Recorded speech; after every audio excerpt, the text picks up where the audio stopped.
իմ տպավորությամբ արվել է Հայաստանի կողմից ամեն ինչ, որ ռուսները հեռանան։ Ինչ ասել Հայաստանը Պրահայում։ Ճանաչում եմ Ադրբեջանի տարածքային ամբողջականությունը ներառյալ Արցախը։ Հիմա դրանից հետո Ռուսաստանը ինչ դերում է հայտնվում Ադրբեջանի հետ հարաբերություններում։ Միջնորդական դերակատարությունը այդ հայտարարությամբ Հայաստանի զորացվել է։ Եթե մենք մտածում էինք, թե ասենց Ռուսաստանը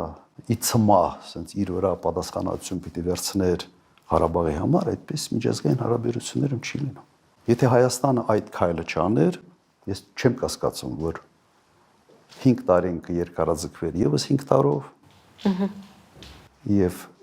կլիներ քաղաքական լուսման ինչ որ մի առաջարկ։ Միգուցե այդ 19 թվի մերժած առաջարկը որոշ չափով փոխելով չես կարող պատերազմի հետևանքները հաշվի չառնել ընդհանրապես, բայց կդնեինք սեղանը եւ կփորձեին